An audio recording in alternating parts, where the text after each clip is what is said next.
Bonjour et bienvenue dans cette nouvelle vidéo consacrée au pilier numéro 2, les recherches efficaces. Alors, qu'est-ce que je vais vous montrer dans cette très courte vidéo? Eh bien, je vais vous montrer comment faire des recherches au sein d'une page internet. Alors, pourquoi faire des recherches au sein d'une page internet? Eh bien, par exemple, lorsque je vais me rendre sur le site de Wikipédia, eh bien, je vais avoir un grand nombre d'informations. Si par exemple, je suis sur le site et que je vais rechercher ici dans le champ de recherche Avignon. Alors ne vous inquiétez pas, je vous parlerai de Wikipédia dans une future vidéo. Là, c'est juste pour illustrer mon propos de la recherche au sein d'un site internet. Donc je suis sur Wikipédia, je vais chercher par exemple Avignon et appuyer sur la touche Entrée. Et à partir de là, eh bien, je vais avoir un certain nombre d'informations sur Avignon. Et donc, comme vous pouvez le voir, si je fais défiler la page, eh bien, il y a un grand nombre de choses, il y a un grand nombre d'informations que je vais pouvoir trouver ici. Mais admettons que je souhaite récupérer de l'information sur le pont d'Avignon, eh bien, je vais avoir la possibilité au sein de cette page qui contient beaucoup de mots, eh bien, de retrouver les mots qui m'intéressent. Donc je vais presser la combinaison de touches CTRL plus F. Donc la touche CTRL, c'est celle qui en général se trouve en bas à gauche de votre clavier.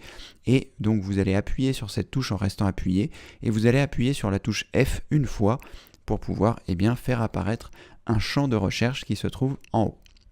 Donc ici, je suis sur Microsoft Edge, mais sur Google Chrome ou sur Mozilla Firefox, vous aurez une fenêtre un petit peu similaire. Elle ne sera pas forcément placée au même endroit, mais vous la retrouverez en général en haut.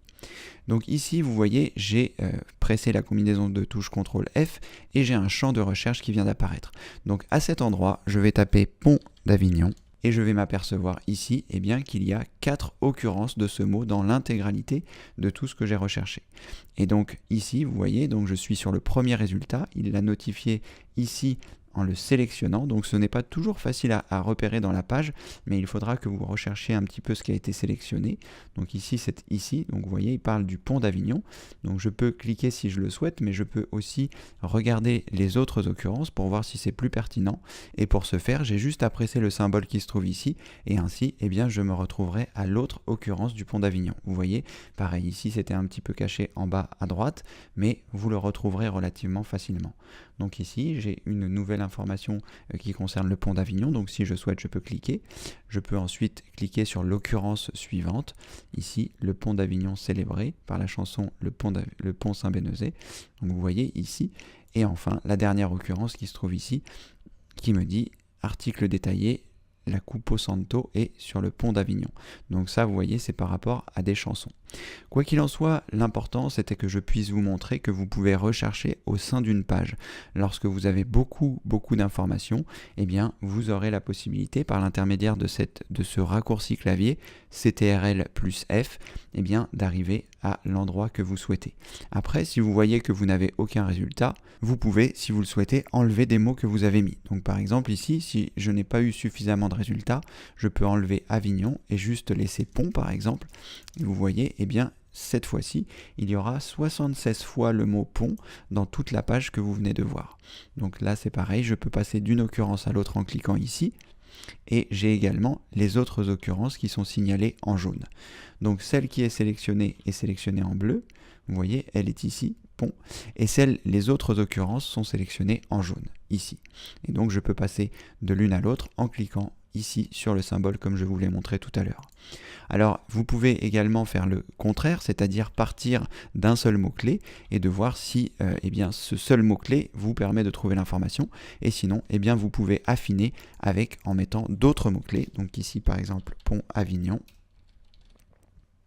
Et vous voyez, il n'y a aucun résultat puisque c'est pont d'Avignon que nous devons chercher ici, des apostrophes, et là nous retrouvons bien nos 4 résultats de tout à l'heure. Donc vous avez vu comment est-ce qu'on peut faire des recherches par l'intermédiaire de mots-clés. C'est pareil, au sein d'une page, vous pouvez à nouveau faire une sous-recherche grâce à cette commande CTRL F. Et sur les sites qui le nécessitent, par exemple sur celui-ci, comme Wikipédia, comme des sites qui sont très riches en informations, ce sera beaucoup plus simple pour vous de trouver l'information dont vous avez besoin. Une petite précision que je ne vous avais pas apportée juste avant, c'est que cette fonctionnalité de la recherche avec le CTRL F ne va fonctionner qu'avec le texte. C'est-à-dire que sur cette page par exemple, vous avez ici du texte, donc ça va fonctionner, mais vous ne pourrez pas faire de recherche dans les images. Vous voyez ici vous avez une image, et donc si vous tapez par exemple 64 small, qui est donc les mots qui sont contenus dans cette image, eh bien il ne sera pas en mesure de les retrouver, parce qu'il n'est capable de rechercher que dans le texte, c'est-à-dire dans les choses qu'il est capable de reconnaître, donc le texte. Dans les images, bien qu'il y ait beaucoup de texte, eh bien, il n'est pas capable de rechercher au sein d'images. Donc vous ne pourrez faire, lorsque vous faites un CTRL F, que sur les textes et non sur les images. Donc si par exemple ici, comme je vous l'expliquais, je recherche 64 small, bien que le texte soit contenu ici dans cette image, vous voyez, il n'a trouvé aucun résultat. En revanche, si par exemple ici, je mets share 64, eh bien, il est en mesure de retrouver l'information puisqu'il s'agit de texte. Donc voilà, petite précision qui est importante. Sur Wikipédia, tout avait bien fonctionné parce que, eh bien, sur Wikipédia, il y a majoritairement du texte, mais sachez que cette fonction de recherche au sein d'un site internet ne fonctionne pas sur les images. Voilà, c'était juste une petite précision supplémentaire pour être sûr que vous avez les bons éléments pour utiliser le CTRL F. Voilà, j'espère que cette vidéo vous a plu et comme le veut la tradition, vous le savez désormais, je vous dis à très bientôt pour une prochaine vidéo. Merci, au revoir.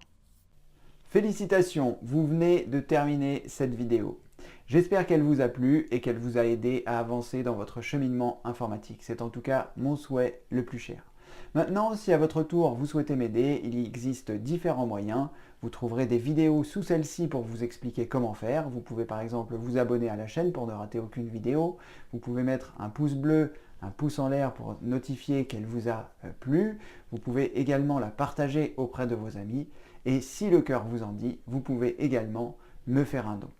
Voilà, vous retrouverez toutes ces informations sous cette vidéo. Je l'ai fait des vidéos explicatives qui vous montrent bien comment réaliser chaque étape, soit pour vous abonner, soit pour partager, soit pour liker la vidéo, soit pour faire un don si vous le souhaitez. Mais en tout cas, on va continuer la grande aventure de l'informatique et comme le veut la tradition, vous la connaissez peut-être pas, mais vous allez la découvrir. Je vous dis à très bientôt pour une prochaine vidéo. Merci, au revoir.